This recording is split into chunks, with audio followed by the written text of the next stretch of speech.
Chegamos com mais um encontro do Dossiê Copa, que investiga os bastidores que moldam o futebol como negócio nos Estados Unidos, às vésperas do maior evento esportivo do planeta. Hoje eu tenho o prazer de receber o Marcelo Loureiro. Ele é colunista do MKT Esportivo, mas principalmente doutorando e professor de marketing esportivo na Florida State University. Portanto, temos aqui uma mente brilhante. Marcelo, obrigado pela sua disponibilidade. Novamente, a gente quer sempre... esse projeto tem como objetivo trazer profissionais, né, brasileiros que atuam nos Estados Unidos para enriquecer ainda mais esse debate sobre a Copa, que vai acontecer em 3 países, mas principalmente nos Estados Unidos. Seja bem-vindo e valeu demais.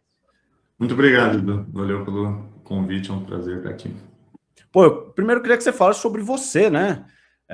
Que caramba, suas colunas, sempre muito sucesso no MKT Esportivo, inclusive, geram muito debate, mas eu queria que, claro, quem acompanha as suas colunas na parte escrita, saiba um pouco de você, agora te assistindo, que falasse um pouco também da sua experiência. Cara, já fiz bastante coisa, assim, já fiz um pouco de tudo. Na minha graduação eu estudei engenharia civil, trabalhei com engenharia civil por 2 anos, eu trabalhei na parte de grandes obras, então trabalhava com usina hidrelétrica, barragem, aeroportos, coisa muito nesse nível. Isso foi há praticamente 10 anos. E aí era bem a época da Lava Jato, assim, então toda aquela turbulência, assim, esse setor assim no Brasil deu uma boa caída, e eu fiz uma transição de carreira que é bastante comum para quem faz engenharia, que daí para o mercado financeiro. E aí eu fiquei no mercado financeiro também por quase 4 anos. Trabalhei muito com investimento e nos meus 2 últimos anos, assim, a parte final da minha trajetória ali no mercado financeiro, eu acabei desenvolvendo um departamento ali no escritório em que eu trabalhava. Então eu acabei indo muito mais para a parte de marketing, assim. Antes eu estava muito mais focado em análise econômica, em análise de investimentos mesmo e tudo mais. E aí esses meus anos finais eu acabei indo muito para angariar cliente, desenvolver projetos, esse tipo de coisa. E aí, por motivos pessoais, eu deixei o Brasil, e aí nessa época, meio tentando entender o que eu faço, se eu tentava alguma coisa relacionada ao mercado financeiro aqui fora, eu decidi que era hora de, aproveitando essa saída, tentar realmente ir para um mercado que acho que é mais difícil de entrar no Brasil, assim, em termos de estudo mesmo. Eu achei que vindo para os Estados Unidos fazia bastante sentido tentar realmente fazer alguma coisa que eu tivesse essa paixão, assim, né? E daí foi nesse momento que eu vim para a FSU. E aí, aproveitando esses meus últimos anos, esse meu interesse que estava crescendo bastante por marketing, o meu período aqui, faz quase 4 anos já que eu estou nos Estados Unidos, daí ele tem sido muito focado em marketing esportivo, né? Então, eu fiz meu mestrado, me graduei no meu mestrado há 2 anos, há mais de 2 anos, e desde então daí tenho feito o doutorado. E aí, no doutorado, eu acabo tendo bastante foco, assim, eu acabo misturando bastante coisa das minhas experiências passadas, então eu acabo vendo coisa relacionada à engenharia civil mesmo, a parte de estádios, a parte de desenvolvimento de projetos imobiliários relacionados realmente a esporte, a parte de urbanismo e tudo mais. Acabo vendo coisas relacionadas ao mercado financeiro mesmo, a parte econômica de esportes, mas o principal daí tem sido muito mais na parte de comportamento do consumidor, desenvolvimento de comunidades e tudo mais, essa parte bem de marketing esportivo, assim. E aí, como parte do programa do PhD, além das minhas aulas, eu também sou professor de marketing esportivo, então essa cadeira ali na parte de graduação, hoje sou eu quem toco no departamento. Pô, eu vou pegar... Eu acho que eu nem cheguei a comentar, mas eu estudo na Florida State University aqui, né? Que é justamente um dos maiores programas aqui de gestão esportiva no país. Então, acaba sendo uma experiência bem legal, porque para quem não conhece essa cultura dos Estados Unidos, o esporte universitário aqui é muito forte, né? Então, na prática, você está estudando dentro de um ambiente que tem, aqui a FSU tem mais de 20 equipes esportivas, então você acaba trabalhando na área de maneira muito fácil também, né? Mas Pô, esse é o pouquinho do que eu sou. Não, perfeito. Eu ia até pegar o gancho, que é esse gancho acadêmico, para entender como é que as universidades, os centros acadêmicos, enfim, obviamente, especialmente dos Estados Unidos, eles podem se beneficiar, e se vão se beneficiar de alguma maneira da Copa do Mundo em termos de pesquisa, de formação, ou talvez oportunidades profissionais. Qual vai ser, você imagina que seja esse impacto? Eu diria que aqui na FSU existe uma ligação muito clara em termos realmente de oportunidade de trabalho, porque a sede da FIFA aqui nos Estados Unidos ela ficou em Miami, né? Tá. E por mais que não seja super perto, se você olhar o mapa, vai dar umas 7, 8 horas às vezes de carro, então não é tão perto assim, mas querendo ou não é no estado da Flórida. A FSU é o principal programa aqui de gestão esportiva no estado, então acaba sendo muito natural essa transição de realmente mandar alunos para estágio, mandar alunos para ter essa experiência, nem que seja como voluntário em jogos. Como eu falei, Miami fica 8 horas, que vai ser uma das sedes, mas Atlanta fica ainda mais perto, fica 4 horas de carro, então a gente com certeza vai ter bastante alunos no verão trabalhando durante a Copa. Esse é justamente o período em que normalmente os alunos trabalham mais, né? Mas tem muita oportunidade de pesquisa também, como você falou. A gente vai comentar um pouquinho disso depois, mas é algo que ainda gera muito debate, essa questão financeira mesmo de sediar um grande evento, e acho que praticamente todas as Olimpíadas, Copas do Mundo, todos esses grandes eventos, Super Bowl, se você pesquisar artigos científicos sobre isso, você sempre vai ver análises financeiras sobre realmente o impacto do evento ali. E eles conseguem fazer isso de diversas formas, né? Pode ser desde o poder público mesmo, quanto que se beneficia, até todos os stakeholders aqui envolvidos no evento. Então, rede hoteleira, você vai ter diferentes abordagens assim. A gente tem um professor aqui no departamento que ele olha muito mais para a parte de desenvolvimento sustentável de projetos imobiliários. Com certeza ele vai fazer bastante coisa relacionada à Copa. A gente tem outro professor aqui relacionado à parte econômica, então ele com certeza vai estar olhando para as diferentes sedes e vendo o impacto que isso teve. E como eu falei, a gente vai falar disso daqui a pouquinho, mas os resultados que você tem em termos de pesquisa disso, eles não são definitivos nesse sentido. Então, é um mercado de estudos, diria assim, que ainda está em desenvolvimento e ainda tem conclusões conflitantes e tudo mais. Então, com certeza, a gente pode esperar bastante coisa sendo pesquisada aqui, né? Acho que faz total sentido justamente porque os Estados Unidos hoje, eles são o maior mercado de pesquisa mesmo em esportes, e aí quando você tem um evento aqui, vai ser a primeira Copa do Mundo em 30 e poucos anos, depois a gente vai ter a primeira Olimpíada em 20 e poucos anos também, então é uma oportunidade enorme para realmente você avaliar em casa aqui mesmo o impacto desses grandes eventos, né? Pô, não, legal demais. E você também falou sobre que você gosta, né, de analisar o comportamento do consumidor, ou que seja, o comportamento do fã. Ainda que faltem alguns meses para a Copa, como você tem visto a expectativa do público americano para a Copa? Já tem uma certa ansiedade, uma expectativa, ou você acredita que só quando estiver perto, ou mesmo durante, é que o americano vai se engajar de fato na competição? Então, eu acho que hoje existe uma preocupação grande, assim, de tudo que eu tenho, principalmente lido, assim, na mídia, eu acho que é um cenário complicado e eu acho que isso não é inédito, assim. Se você lembrar, o Brasil também esses meses se preparando para a Copa tinha toda aquela questão de não vai ter Copa e os protestos e tudo mais. Eu lembro que a Rússia chegou a ser cogitado uma transferência para a Inglaterra na época, então acho que isso não é inédito, mas se você for ver, principalmente a parte mais midiática, assim, existe muita conversa sobre realmente o que se pode esperar e quais são o que pode dar errado. Assim, eu tenho notado uma ansiedade, mas uma ansiedade bem negativa nesse sentido, assim, de meu Deus, tudo que pode dar errado. Só para te dar um exemplo, acho que foi no início dessa semana que começou a ter conversa aqui dentro sobre possibilidade de países europeus boicotarem a Copa, por causa da questão da Groenlândia com o Trump.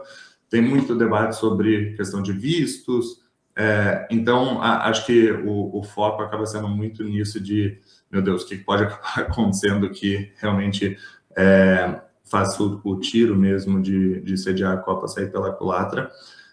Eu imagino que perto da Copa, justamente como a gente viu acontecer no Brasil, e fique claro que, de fato, todas as nações europeias vêm para cá, que, de fato, estrangeiros consigam tirar os vistos para vir para cá e que toda a questão, por exemplo, do ICE, fazendo as fiscalizações deles e deportando a pessoas que vão para os jogos, né, que é algo que se debate muito hoje. Eu acho que conforme esse cenário ficar mais claro, daí, de fato, os americanos devem conseguir relaxar, aproveitar o evento.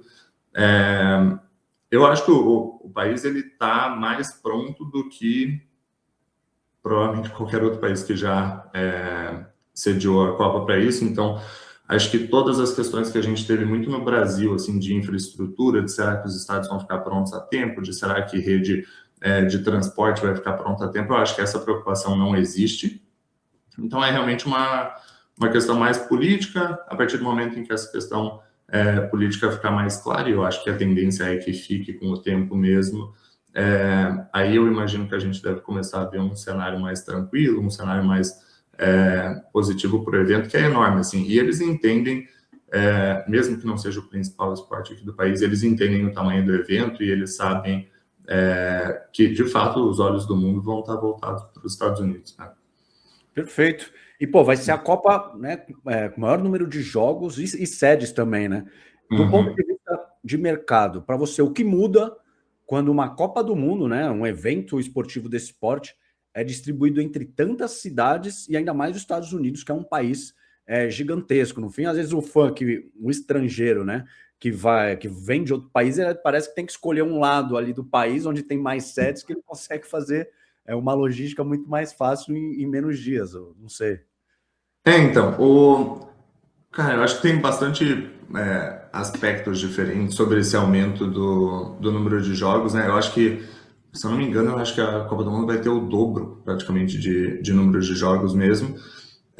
Esse é um ponto que eles têm levantado aqui, e esse é um dos pontos de preocupação deles, de que existe uma saturação do mercado americano. E essa saturação ela se dá justamente pela quantidade de eventos que se tiveram nesse pré-Copa.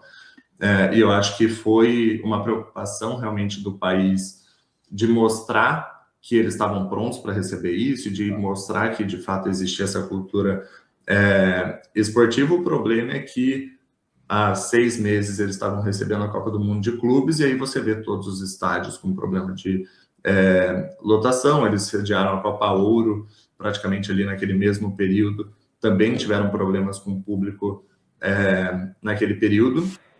Então, eu acho que esse aumento, e essa é a palavra que eles usam, assim, de saturação do mercado mesmo, eu acho que esse é um problema muito claro do aumento do número de sets, né? Então, você vai ter, igual você tinha comentado comigo antes da gente começar a conversa, jogos ali, acho que Uruguai e Cabo Verde, assim, até que ponto esses são jogos realmente com potencial de você lotar estádios, você naturalmente vai ter esse tipo de confronto, e aí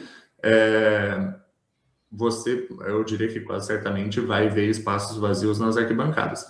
Eu não acho que isso muda a estratégia da FIFA de manter esse formato, porque a Copa meio que ela já está paga, assim, justamente pelo aumento dos direitos de transmissão. Então, eu imagino que, a não ser que seja algo realmente vexatório, assim, algo que eu diria que, pelo menos no nível que foi a Copa do Mundo de clubes, de realmente você ter a mídia internacional falando sobre esse problema e sobre como você vê espaço vazio nas arquibancadas, eu acho que esse não vai ser um problema a ponto de a FIFA tomar qualquer medida para as próximas edições, né? Eu acho que o que determina muito também essa questão de comparecimento do público é a questão de preço, assim, né? Para mim é isso muito claro. Eu estava até lendo sobre esse assunto, sobre a perspectiva aqui da mídia americana, e eles contavam um caso que meio que dava o sinal da saturação que você tem no mercado americano e como os preços influenciam nisso. Em 2021, a MLS ela trouxe um time para Austin, né, que é a capital do Texas, e é um dos principais mercados que a MLS atacou, justamente porque provavelmente seja a maior cidade que não tem time nas 4 principais ligas do país, né? Então não tem time na NFL, não tem time na NBA, Major League Baseball e NHL. Eles levaram o time para lá e desde 2021, absolutamente todos os jogos deles tiveram venda de todos os ingressos. É uma torcida que comparece em peso mesmo, não é um estádio gigantesco, é um estádio para 20 mil pessoas, bem no padrão do que a gente vê na Major League Soccer, mas é muito claro que é uma cidade que comprou a ideia do soccer, né? E aí, durante a Copa Ouro, os Estados Unidos jogou um jogo naquela sede, eles jogaram contra a Arábia Saudita, e eles colocaram 11 mil pessoas em um estádio para 20 mil, né? Isso gerou bastante conversa sobre, mesmo você tendo um mercado que já se acostumou com o futebol e um mercado que tem comparecido e que não deixa o clube na mão ali em termos de comparecimento, você coloca para assistir o próprio Estados Unidos, para assistir os próprios mandantes, um pouquinho mais de metade do público. E aí, logo no dia seguinte mesmo, na edição da Copa Ouro, teve um jogo entre Guatemala e Panamá que levou mais gente para o estádio. E aí a explicação para isso é justamente que o ingresso estava muito mais barato para Panamá e Guatemala. Então, o que eu imagino é que... o que eu imagino é que você ajustando o preço de ingressos e que você mantendo esses preços em um nível razoável, de que... Não sei se o volume está saindo, ela só está tirando o lixo dos escritórios aqui. Mas de que justamente você, ajustando esse preço dos ingressos, você consiga se livrar desse problema e você tenha as arquibancadas em um volume razoável, né, de pessoas. O que talvez, não, o que pode acontecer também, que já aconteceu em outros eventos, é aquela distribuição de ingressos ali no desespero por conta da transmissão, né? Ou você tira as pessoas de um setor, joga para o outro, porque na transmissão aparece o estádio cheio, porque realmente nós vamos ter muitos jogos sem esse potencial, né? Ou algum país também que, enfim, né, não leve tantos torcedores e, consequentemente, não gere interesse. E a FIFA tem muito disso, né? A gente viu também na Copa do Mundo de Clubes que isso aconteceu, né, em alguns jogos, mesmo com clubes tradicionais europeus, né? O que eu imagino, assim, o europeu, o americano, ele tem uma cultura muito clara de realmente comparecer a eventos esportivos, e ele tem uma cultura muito clara de viajar também. E da forma como eles posicionaram as sedes, eu acho que existe uma boa demanda, muito por curiosidade, assim. Eu acho que eles conseguiram atacar o país inteiro em termos de distribuição das sedes. E aí, quando você pega uma sede como Kansas City, por exemplo, que fica ali no meio, praticamente isolada de todo o resto, ela com certeza tem um raio de influência ali que muita gente, nem que seja para um jogo, eu imagino que deve viajar para assistir por curiosidade. Só aquela questão de realmente, eu estive na Copa do Mundo e eu vi como é que essa experiência e tudo mais. E aí é aquilo, né? O tamanho dessa demanda e a vontade que as pessoas vão ter de realmente fazer essas viagens para essas sedes mais próximas deles, acho que vai variar muito em função do preço. E aí é justamente o que você comentou. Eu acho que a FIFA tem as condições de ir acompanhando a evolução dessas vendas e entendendo como é que está, também em termos de repercussão. Porque eu imagino que mesmo se você tiver ingressos caros que não permitam grandes públicos nos estádios, eu imagino que se não tiver uma repercussão midiática sobre esse assunto e meio que puder passar impune nesse sentido, eu imagino que eles não devem fazer grandes promoções, muito por não prejudicar quem já comprou, né?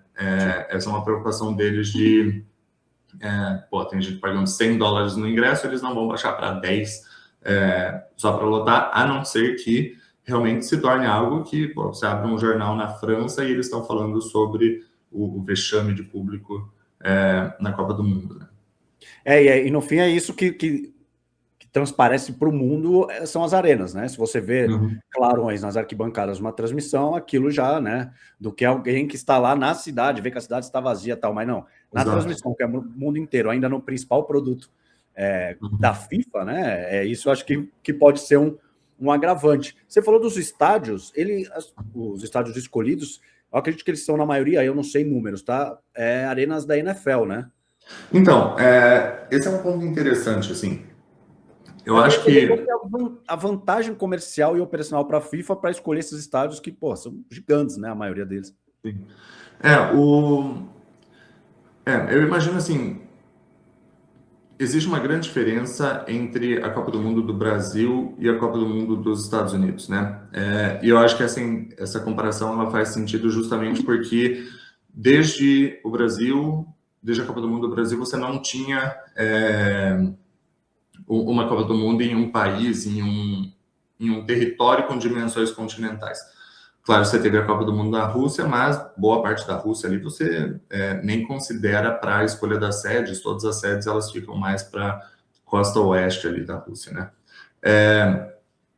E aí gera essa preocupação também que é muito de a imagem que você quer transparecer, assim, de realmente ser um torneio do continente, né? Então, para quem conhece a geografia dos Estados Unidos, você vai saber que ali na parte da Califórnia você tem uma população muito relevante, mas as grandes cidades, normalmente, elas ficam mais para a costa leste ali, né? Então, você poderia naturalmente jogar os jogos mais para ali. Você tem grandes cidades ali que não foram escolhidas, né? Você tem Washington, você tem Charlotte, por exemplo, você tem diversas opções que você poderia realmente rechear a costa leste ali de sedes. Eu acho que existe uma preocupação de realmente fazer esse torneio ser um torneio que impacte o continente inteiro. E aí a escolha de Seattle, por exemplo, que fica bem distante de tudo o resto nos Estados Unidos, fica muito perto de uma das sedes canadenses, né? Mas de resto fica longe de tudo. Eu acho que é justamente para dar essa sensação de, pô, é o país inteiro que está recebendo o evento, e eu acho que isso ajuda a você dar ao país inteiro essa sensação de interesse mesmo e de participação, né? Uma diferença, no entanto, que existe é que quando você pega o cenário brasileiro, e isso é algo que eu sempre comento nas minhas colunas, existe uma concentração territorial muito grande, né? Os grandes clubes, eles estão no Rio de Janeiro, em São Paulo, Minas, Rio Grande do Sul, tem uma parcela muito pequena ali do território que concentra os grandes clubes do país. E aí você tem que tomar essa decisão de realmente fazer o evento ser nacional, e aí você precisa fazer uma sede em Manaus, que na época não tinha nenhum time com divisão nacional, a não ser ali a Série D, que realmente tem essa flutuação natural, né? Você precisa ter uma sede no Rio Grande do Norte, que por mais que tenha 2 clubes grandes regionalmente, não são clubes que normalmente aparecem na elite do futebol brasileiro. Você precisa colocar uma sede em Cuiabá, que também na época é uma cidade que não tinha um time relevante. Esse problema não existe, né? Justamente porque a NFL ela tem essa preocupação também de ter essa distribuição territorial. Quando você vai para Seattle, você já tem uma estrutura absolutamente pronta para você sediar um evento desse porte, assim. Então, eu acho que a NFL ela abre esses caminhos para os Estados Unidos. Eu diria que, em termos de infraestrutura, essa provavelmente foi a Copa mais tranquila da história, assim.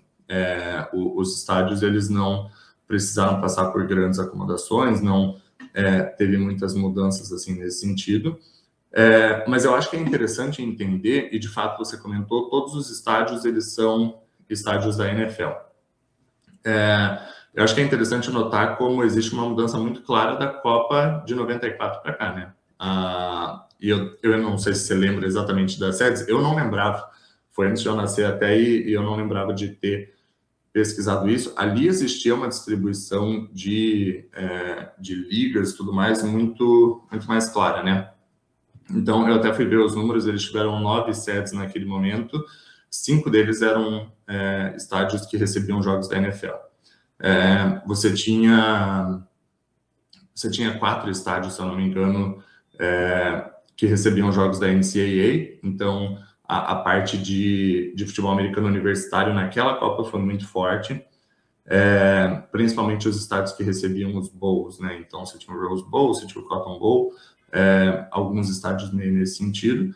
E eu acho que o mais interessante é que a Copa de 94 foi meio uma preparação para o lançamento da Major League Soccer. Então, nos anos seguintes, faz 1 ou 2 dias eu fui atrás desses dados, das 9 sedes, 8 nos anos seguintes sediaram jogos da Major League Soccer. Então, foi realmente uma preparação para o lançamento, bem aquela ideia de vamos trazer a Copa do Mundo e com isso a gente consegue consolidar uma cultura de futebol. Não foi isso que a gente viu nos anos seguintes, e a gente viu uma diminuição de tamanho dos estádios muito clara a partir dos anos 2000, né? Então, hoje os estádios da Major League Soccer eles já não têm condição nenhuma de receber um evento desse porte, muito porque são estádios para 25, 30 mil pessoas. E a não ser que você decida realmente fazer um Cabo Verde e Uruguai em uma sede dessa, assim, são estádios que com certeza não suprem a demanda, né? Então, essa é uma Copa muito clara para a NFL mesmo, acho que por uma questão mesmo de gastos e tudo mais, e eu acho que a NFL ela facilita a organização muito nesse sentido, né? Você vai ter, obviamente, a troca de gramado em um estádio ou outro, que é a preocupação, principalmente porque o turf que eles usam aqui, né, que é o gramado sintético deles, o para futebol americano ele é muito diferente do para futebol. Então, imagina, se no Brasil já tem toda a discussão sobre gramado sintético, realmente os gramados sintéticos que se usam às vezes na NFL, eles são impraticáveis mesmo para futebol, e aí você vai precisar ter essa alteração, mas de resto você não tem muitas mudanças assim, né? As sedes elas já estavam bastante prontas nesse sentido. Ô, Marcelo, você falou bastante sobre a questão, você até citou Seattle, que é perto ali do Canadá e tal, até uma questão de logística, por mais que ele seja mais distante. Uhum. Em termos de retorno econômico, o que você acha que vai diferenciar uma cidade-sede considerada bem-sucedida de outra, em dois pontos, em um evento como uma Copa do Mundo e em um país que já tem já é totalmente estruturado em termos de esportivo, né? Uhum. Pensando nos Estados Unidos, nas cidades, o que vai ser um legado que vai ser visto como primordial para falar, olha, recebemos a Copa aqui e foi do cacete, foi super bem sucedida? Uhum. Eu acho que existe menos uma conversa de legado do que o Brasil, justamente porque o Brasil teve realmente o desenvolvimento de infraestrutura, e essa era uma pergunta que se fazia na época de realmente o que vai sobrar de todo esse investimento, né? Os Estados Unidos, eu acho que, e aqui eu estou falando mais das sedes dos Estados Unidos mesmo, claro. Eu não vi, por exemplo, como é que foi a discussão no México, né? O Canadá ele acaba se aproximando um pouco do que se viu nos Estados Unidos.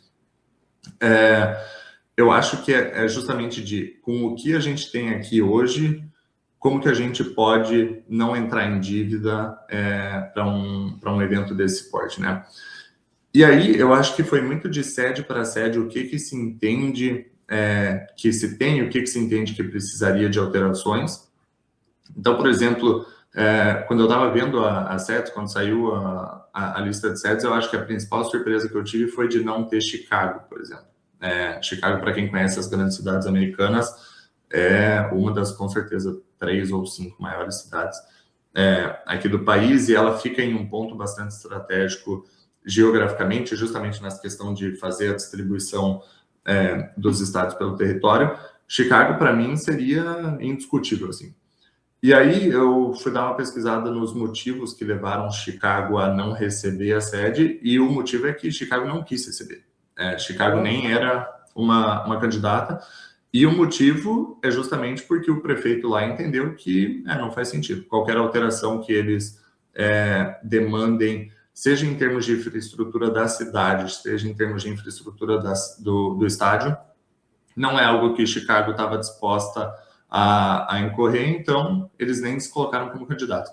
Você vai ter outros exemplos disso. Detroit também, que fica em uma região próxima ali de Chicago, também não quis receber, Minneapolis não quis receber, Phoenix não quis receber.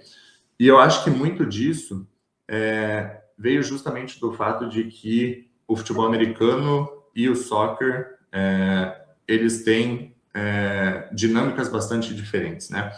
Então, por exemplo, é importante entender que a Copa ela vai acontecer aqui durante o período do verão, e aí, em menor escala do que a gente teve no Catar, que realmente demandou a mudança de calendário, você tem uma discussão sobre o quão quente pode ficar. Muitas dessas cidades realmente vão passar de 30 graus, e aí existe essa conversa de que muitas vezes poderia ser exigido que os estádios fossem fechados, né? Então, coloca uma cobertura, coloca ar-condicionado, que é algo bastante comum aqui nos Estados Unidos, fecha essa estrutura, coloca os domos, né? Igual tem bastante por aqui, e aí você consegue sediar sem nenhum problema climático mesmo durante o verão.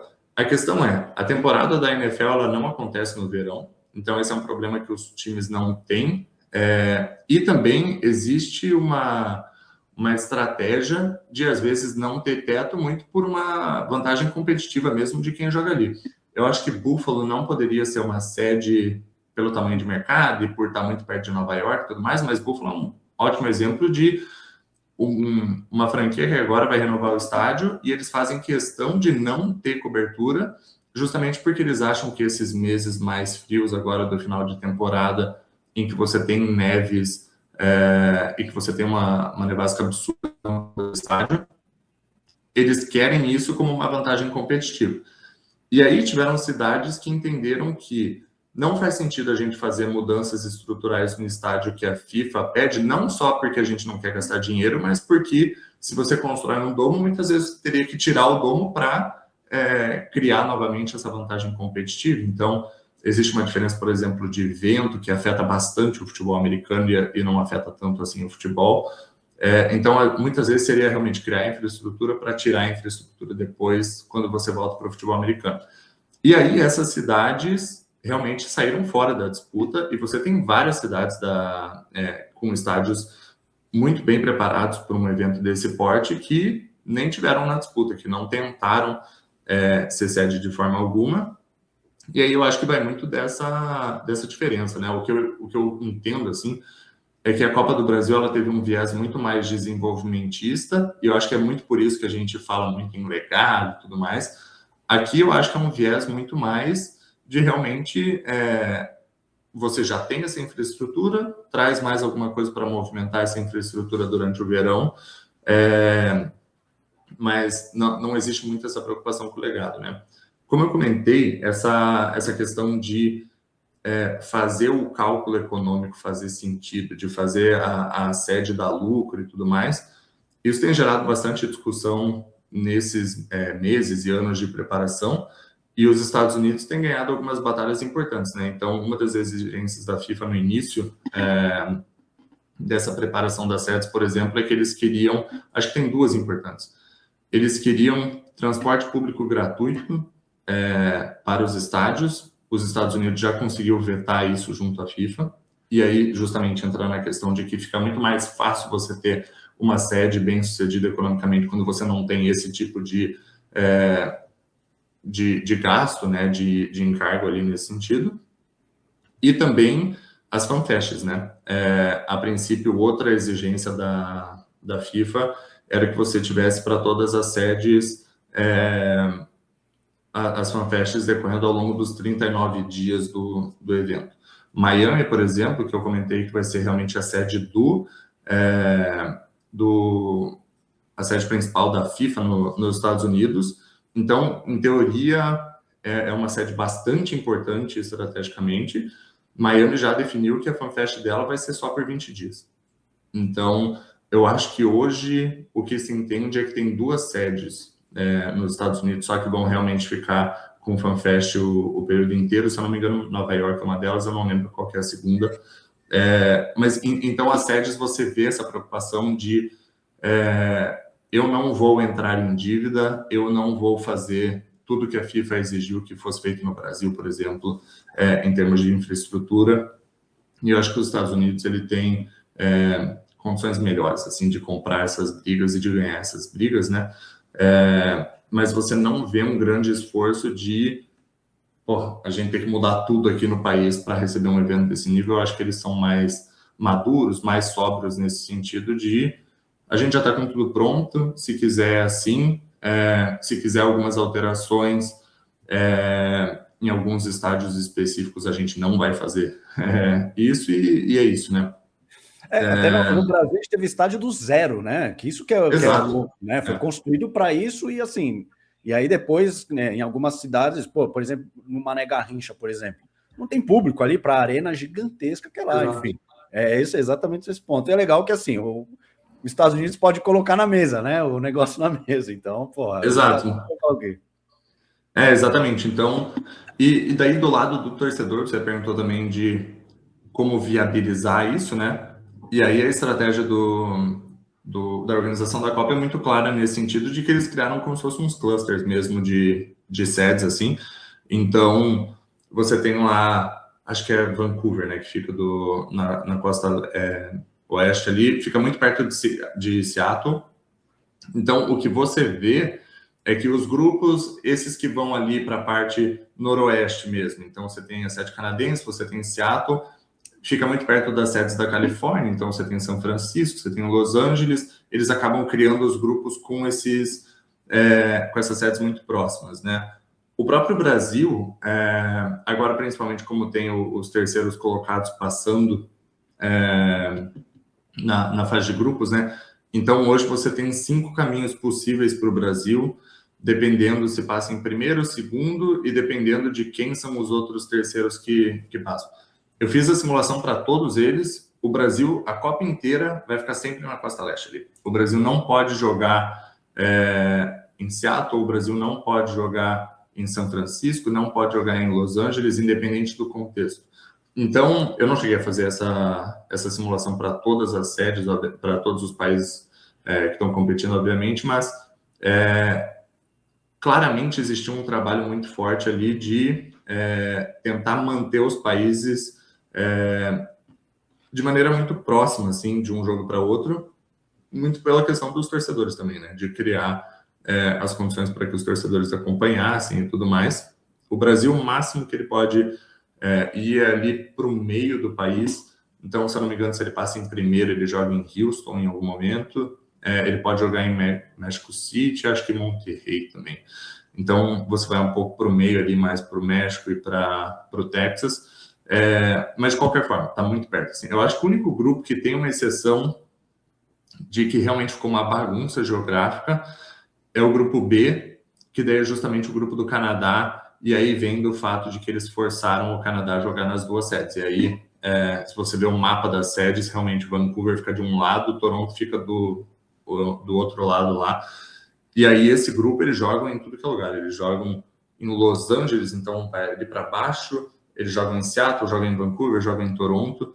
Eles estão meio que em tudo que é lugar, assim, esse grupo ficou uma bagunça, mas daí é justamente porque eles estão tentando forçar o Canadá. De resto, eu acho que os torcedores eles vão ter uma vida relativamente tranquila. Eu imagino que muito torcedor vai conseguir realmente alugar carro e não vai nem precisar de passagem aérea, muitas vezes, para ir de um jogo para outro, né? São viagens que eles botam realmente o pé na estrada e conseguem acompanhar.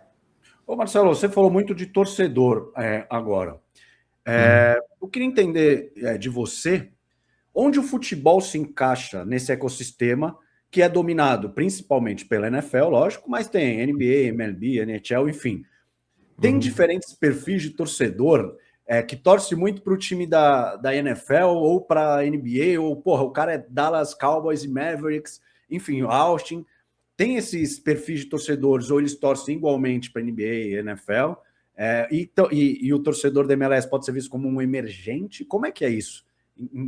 Perfil de... Então, eu acho que é muito comum que realmente o torcedor ele acompanhe um esporte de maneira prioritária, assim, e mesmo dentro de um esporte existe uma diferenciação entre a liga profissional e a liga universitária, por exemplo. Então, eu conheço bastante gente que deles é futebol americano universitário e acaba olhando NFL muito porque gosta do esporte e tudo mais, mas o foco é universitário.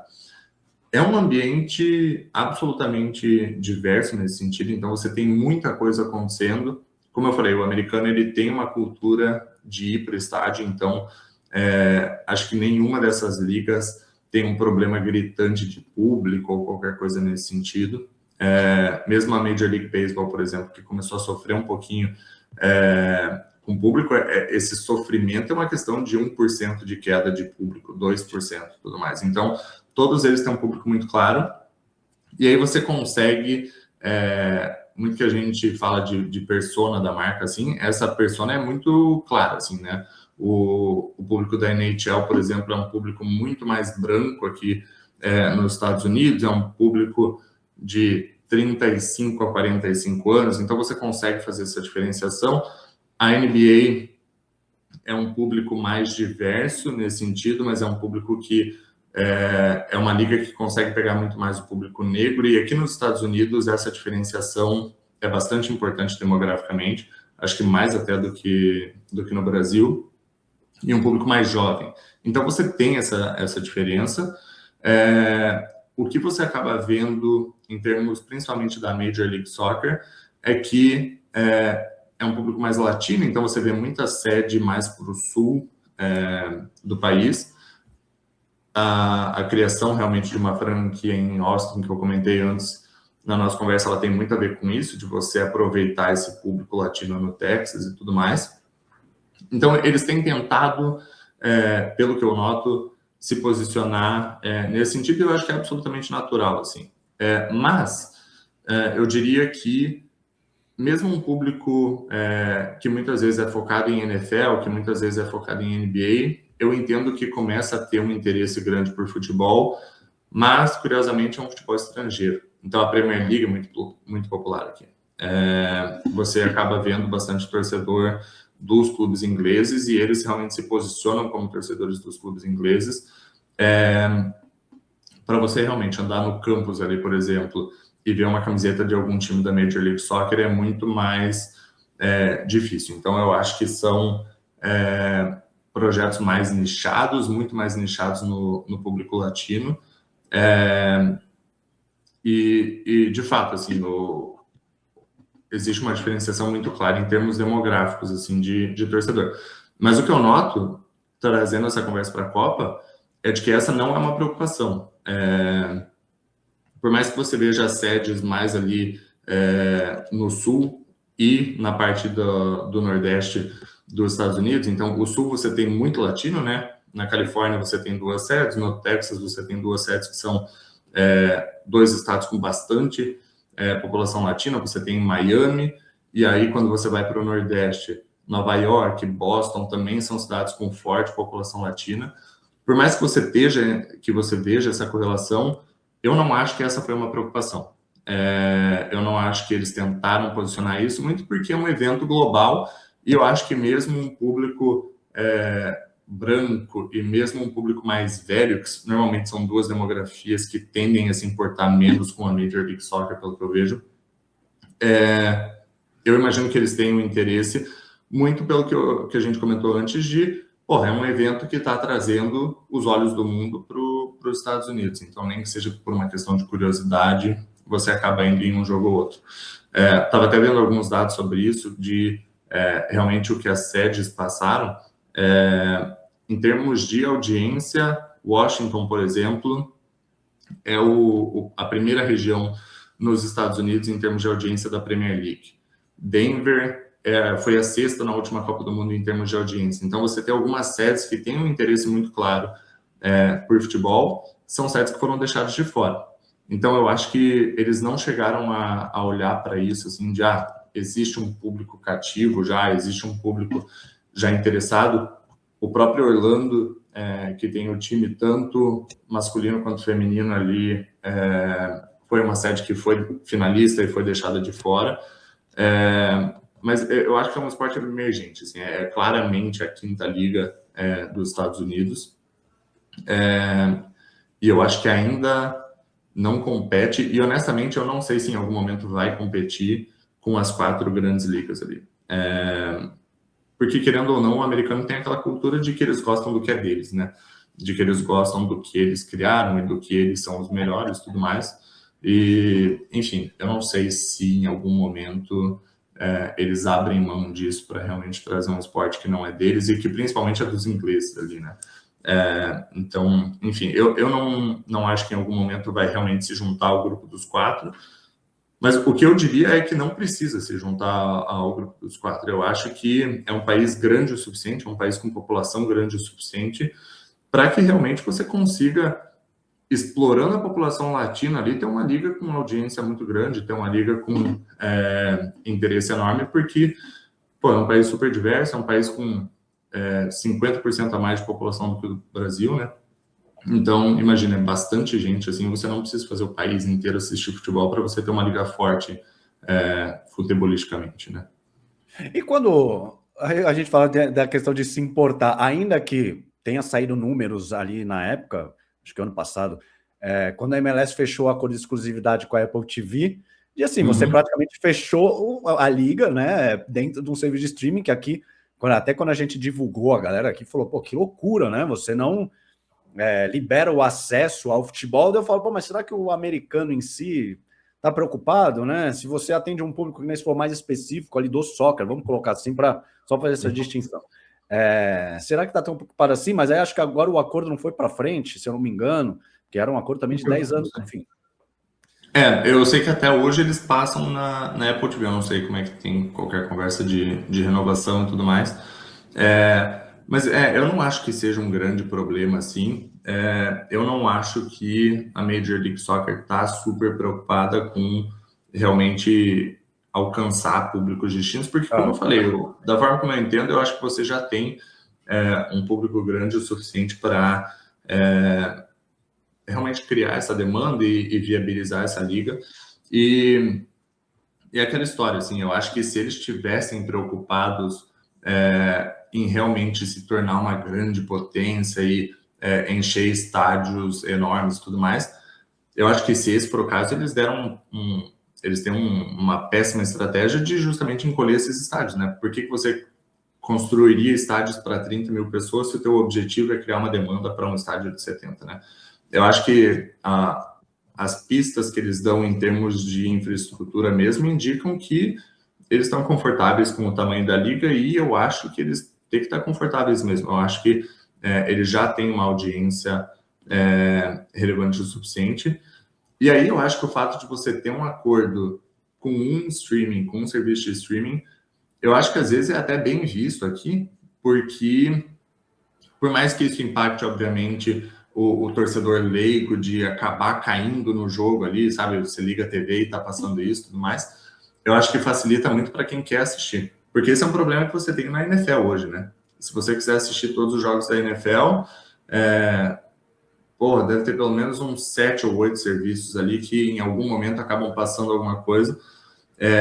E aí cria esse problema. E essa é uma reclamação que eu vejo muito em anos recentes, assim, cara, eu não sei onde é que estão os jogos, tipo, eu não sei o que mais eu tenho que assinar, e daí eles fecham com a Peacock, daí eles têm um jogo em televisão aberta, e sabe, eles vão criando coisa, agora jogo com a Netflix, jogo com, acho que o Prime Video, então eles vão colocando o jogo em tudo que é lugar, e chega aquele momento em que, quando você vê, você tem que estar gastando $200 por mês em serviço de streaming para realmente assistir a todos os jogos, né? Então, eu não acho necessariamente que seja um problema você ter um serviço ali mais focado para isso. Eu acho que às vezes até facilita você criar um público mais cativo. E é o que eu falei, a impressão que dá é que eles têm conseguido criar esse público cativo. Eu acho que eles têm alguns problemas, e isso aí com certeza é muito mais interessante conversar com o Muzi do que comigo, mas eu acho que eles têm alguns problemas de regulação mesmo da liga, que impedem eles de se tornarem competitivos internacionalmente. Então, essa cota que eles têm para jogadores internacionais, e é só você ver, assim, o Inter Miami, para trazer todo mundo que eles trouxeram, e ninguém veio no auge, já foi um problema enorme de ter que ficar comprando licença de outros clubes para realmente fazer essas transações internacionais. Eu acho que essas são coisas que prejudicam bastante o desenvolvimento da liga, mas eu não acho que elas inviabilizam a liga, e eu não sei até que ponto a Major League Soccer realmente tem a intenção de, em algum momento, competir com a Premier League, de competir com a La Liga e tudo mais. Acho que eles estão em uma posição confortável nesse sentido. E é claro, você nunca recusa crescimento, né? Mas eu acho que eles são absolutamente viáveis hoje nesse sentido, né? Perfeito. Marcelo, a gente falou da FIFA, falamos também dos Estados Unidos, que a gente fala não está tão, entre aspas, né? Preocupado em atender tudo que a FIFA pede. Também falamos até da MLS agora, né, também nessa... Eles estão satisfeitos em fechar jogos para streaming e tal, esses planos de expansão, estádios, enfim. Agora com viés de marcas. Como as marcas que têm globais e também aqueles patrocinadores locais, eles tendem a explorar a Copa nos Estados Unidos, considerando que a gente falou um pouco aqui, um público que nem sempre consome futebol regularmente. E aí a gente pode falar, putz, beleza, o objetivo deles é ali aqueles 30 e poucos dias e pronto. Mas também tem muita marca americana envolvida, mas também tem players que são globais e apostam muito, né, na Copa do Mundo, dado o investimento que eles fazem. Então, como você acha que... Aí é um exercício de futurologia, né? Como é que vão ser ditadas as ativações que vão rolar? Quais serão os melhores caminhos para as marcas trabalharem esse público? E aí, sempre quando eu falo público, é sempre naturalmente o americano, porque, claro, o gringo vai lá, enfim, consome e depois vai embora, né? Sim. Então, eu acho que algo bastante interessante que os Estados Unidos está fazendo para essa Copa é de que, além de eles terem os patrocinadores do evento como um todo, e isso eles têm desde sempre, né? A Copa no Brasil, a Copa no Catar, a Copa na Rússia, você vai ver aqueles grandes patrocinadores. Lembro que na Copa do Catar, por exemplo, teve uma polêmica enorme com a Budweiser, se não me engano, justamente a questão de cerveja. Então, você tem esses patrocinadores do evento como um todo, mas o que eles têm feito agora, e vai muito na linha do que eu comentei de eles precisam viabilizar o evento financeiramente, eles estão permitindo que as sedes localmente tenham os próprios patrocinadores, né? E esses patrocinadores, eles não têm realmente as condições de usar toda a marca do evento em si, mas as sedes pontuais ali, elas vão ter tipo, as marcas próprias e tudo mais, e esses patrocinadores conseguem usar as marcas próprias. E aí o que eu acho interessante é que eles dividiram realmente o território geograficamente. Só para te dar um exemplo, eu estava lendo sobre o case de Atlanta nesse sentido.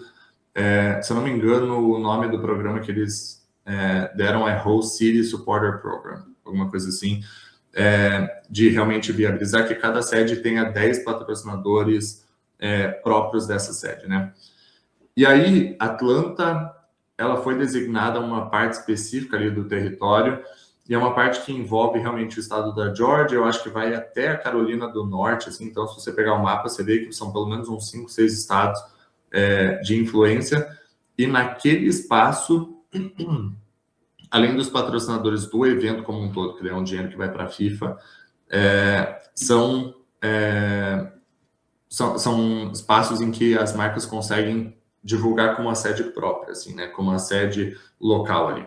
Eu acho que isso facilita bastante tanto a arrecadação, e essa é a principal forma de realmente viabilização das fanfests, por exemplo. Ainda que o que eu tenha visto é que as sedes têm tido dificuldades em vender essas cotas, e eu acho que entra muito nessa competitividade própria assim, do mercado americano, então, sem querer sair muito do rumo, eu já volto para o que eu estou comentando, mas nos últimos tempos, por exemplo, o college começou a permitir que atletas recebessem patrocínio, né, o que eles chamam de NIL aqui. No college também eles acabaram de permitir, de forma muito parecida com o que a NBA fez, com que eles colocassem patrocínio na camiseta, assim, então vai ter um patch. E aí é dinheiro que, no final das contas, essa piscina, por mais que ela seja muito grande, ela é finita, né? E aí é dinheiro que você acaba competindo, então essa era uma conversa que estava tendo relacionada à Copa do Mundo mesmo, de até que ponto todas as evoluções de realmente patrocínio e tudo mais que você está vendo no college, que eu acho que muitas vezes o brasileiro nem tem noção do quão relevante é, mas que é gigantesco aqui nos Estados Unidos e é realmente uma máquina de fazer dinheiro. Até que ponto você ter essa competição impacta a Copa do Mundo? Enfim, as sedes eu acho que elas têm tido mais dificuldade do que o inicialmente previsto. Teve uma única empresa, acho que foi a Home Depot, que é de Atlanta mesmo, que patrocina o evento e patrocina a sede local mesmo de Atlanta. Mas eu acho que essa estratégia, além de realmente viabilizar a operação da sede ali, a parte de FanFest e tudo mais, eu acho que ela ajuda as marcas também, porque fica muito mais barato para você entrar nesse mercado, e existem muitas marcas que realmente a operação delas não é nacional e não é internacional. Então, imagina que realmente você opera na parte sudeste ali dos Estados Unidos, faz muito mais sentido que você realmente consiga se conectar à sede de Atlanta, porque é ali que está o teu público consumidor, e eu acho que o fato de expandir não só para Atlanta, não só para Geórgia, mas você conseguir pegar Carolina do Norte, Carolina do Sul, não sei se chega até a Virgínia e tudo mais, mas você pegar toda aquela região ali perto, eu acho que são 5 ou 6 estados que a sede de Atlanta consegue atingir. Eu acho que o fato de você fazer essa conexão libera marcas que operam meio nessa região, ou pelo menos em uma parte relevante dessa região, a fazer um investimento muito mais barato do que você pagar pelo evento inteiro, e muitas vezes internacionalmente até. Porque imagina, você tem uma rede de supermercado que opera por ali.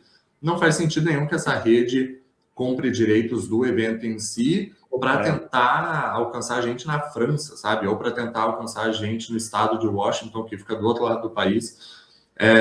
E aí é engraçado porque você acaba vendo exemplos muito claros de patrocinadores que são realmente locais. O exemplo mais engraçado que eu encontrei foi de uma tribo indígena que é patrocinadora da sede de Seattle. Então, aqui, não sei se você já ouviu falar disso, mas aqui uma das formas como eles recompensam as tribos, justamente por terem entrado no país deles e tudo mais, que eles liberam como uso exclusivo, eu não sei se isso é uma lei federal ou se são alguns estados só que tem, mas eles liberam uso exclusivo de cassinos.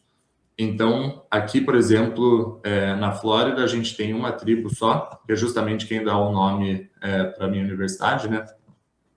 E essa tribo tem direito exclusivo de operar cassinos aqui. Então, a tribo indígena, eles são realmente bilionários, assim. Tem muito dinheiro envolvido, e a sede de Seattle, você tem a tribo ali da região deles, que é uma tribo realmente bilionária, porque são eles que operam todos os direitos de aposta, de cassinos, tudo mais ali na região. Você tem eles patrocinando a sede de Seattle. Em que momento você veria a tribo do estado de Washington patrocinando internacionalmente o evento de Copa do Mundo? Não faz sentido nenhum, né? Então, acho que esse é o principal inovação que foi feita.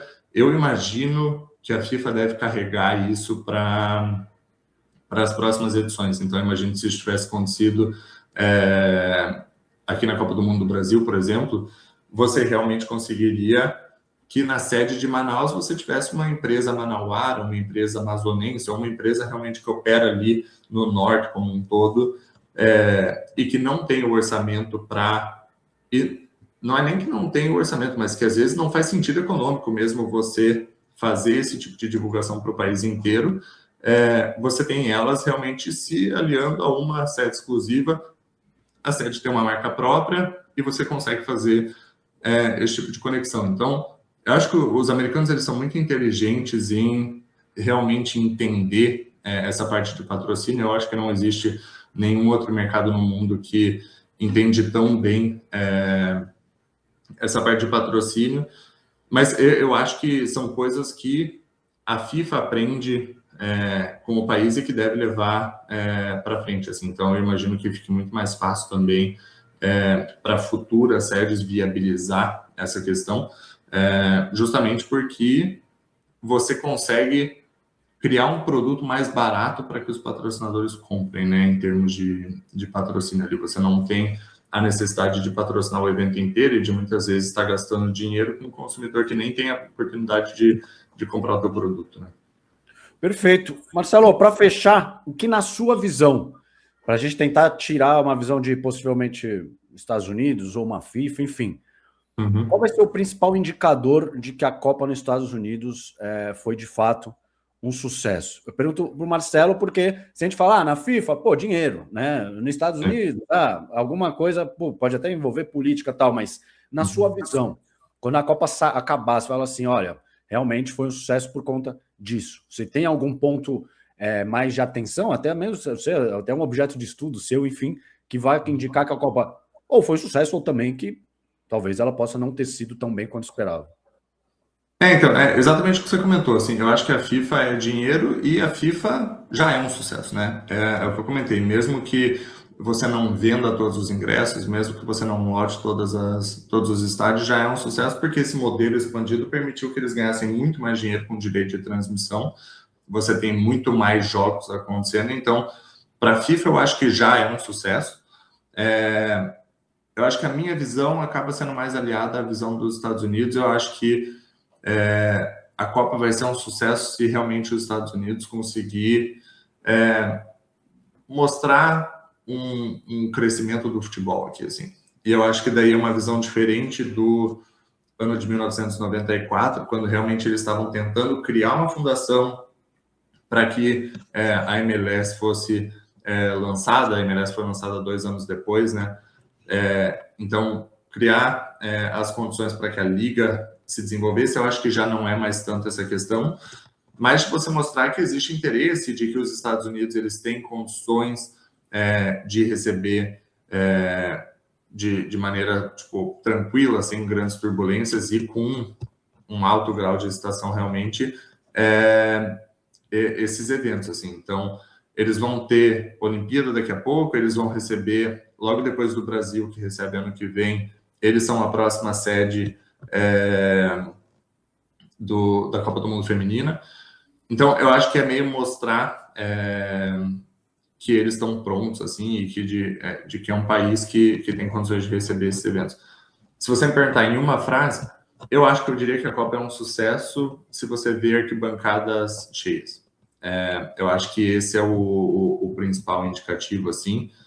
Como eu disse, eu não tenho certeza de que isso vai acontecer e, honestamente, eu não sei até que ponto isso depende dos Estados Unidos, porque eu acho que o principal fator para encher as arquibancadas de fato, o preço dos ingressos. E aí, essa não é uma decisão que compete aos Estados Unidos em si.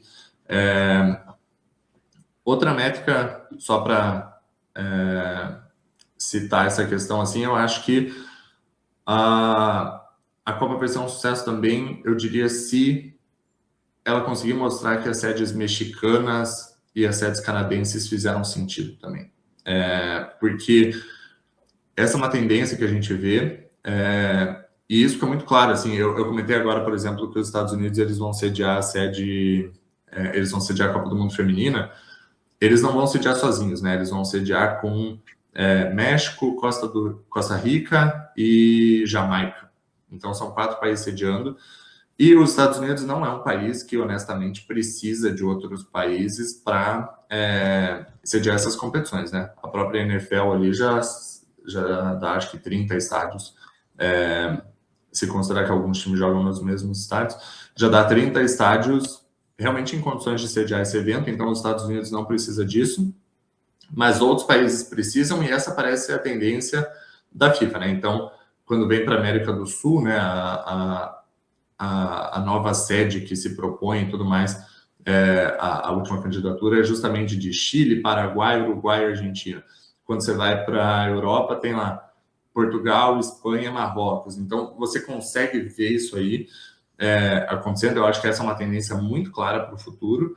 Então, eu diria que, além de arquibancadas cheias, um indicador de sucesso também é de se provar que o México e o Canadá, eles fizeram sentido para essa edição, porque eu acho que isso realmente prova e consolida esse modelo que, para mim, está muito claro que vai começar a acontecer daqui para frente, de os países dividirem os gastos, dividirem todos os custos e tudo mais, para serem mais assertivos realmente nessa escolha de sede, né? Então, para mim é muito claro que no futuro você vai, com certeza, ali na Europa, você vai ver Holanda se juntando com a Alemanha, se juntando com a Bélgica, e fazendo realmente esses grupos, Áustria e tudo mais, para criar essas sedes. Eu acho que essa é outra indicação. Assim, se você notar que, no final das contas, e essa é uma reclamação que os canadenses têm tido, né? Acho que o primeiro-ministro deles fez comentário sobre isso. Se você notar que foi uma Copa dos Estados Unidos, eu, pessoalmente, acho que é um problema justamente de indicação desse modelo. Assim. Eu acho que seria importante que as sedes mexicanas e as sedes canadenses se provassem importantes. Assim. O que eu não sei se vai acontecer. Eu tenho a impressão de que não vai, justamente porque, se você for ver a partir das quartas de final, é só Estados Unidos, né? Sim. Então, já está muito claro, assim, de que provavelmente esse vai ser o tom. E eu acho que é um problema. Acho que seria muito legal que se mostrasse que o México e o Canadá, eles não estão ali só de figuração, mas de que eles realmente contribuem com a organização e com a imagem, de fato, da Copa, né? Eu diria esses dois fatores. Perfeito, Marcelo. E, assim, faz sentido porque tentei olhar um ingresso que vai ter um craque em campo e, assim, aí a gente faz vezes 5, vezes 6, assim... É bem complicado. Eu até vou querer ver esse jogo especificamente, como vai estar arquibancada, porque assim, é isso, pelo menos para o brasileiro, até o Brasil figurou ali entre os que mais compram ingressos, né, no ranking que a FIFA divulgou, é uma dificuldade, porque aí você coloca hospedagem, né, você coloca passagem, enfim. Então, no bolo ali fica algo realmente caro, enfim, não sei para outros países, né, a questão até da moeda, então assim, realmente, aí falando do público brasileiro, que o brasileiro viaja, o brasileiro vai muito atrás, se engaja, enfim, para quem for vai ser uma Copa cara e tem muitos jogos que, na teoria, né, são jogos de uma seleção só, ou de às vezes um jogador só, né, que é mais prático. Mas fechou. Marcelo, obrigado. Pô, gostei demais do nosso papo, você, pô, tá 4 anos, né, nos Estados Unidos, então, caramba, tem uma imersão muito importante, até oferecer isso para a nossa audiência. Naturalmente, cada episódio do nosso dossiê Copa tem um viés específico, né? E no bolo fica tudo, acaba fazendo sentido, dá para fazer um 360 bacana. Então, pô, obrigado. Espero que tenha curtido aí participar. E, pô, o espaço é seu aí para o último recado. Fechou. Muito obrigado, Edu. Agradeço o espaço, tanto aqui quanto sempre te agradeço pelo espaço também no site. Então, fico muito feliz. Acho que a minha ideia, de fato, é trazer um pouquinho do que eu vejo aqui. Não um viés assim de ensinar como é que se faz, mas de realmente fomentar esse debate e tudo mais. Acho que o Brasil tem muito, não só a aprender com os Estados Unidos, mas muito realmente a discutir do que se vê nos Estados Unidos. Tem muita coisa que eu acho que não faz o menor sentido de ser aplicada no Brasil, mas eu acho que é isso que eu tenho tentado fazer e te agradeço bastante pelo espaço. Eu acho que tem sido super legal. Que é isso. Eu que agradeço, nossa audiência que agradece também. E você que ficou com a gente até o final, mais um encontro entregue. Muito obrigado. Tamo junto. Até a próxima. Tchau.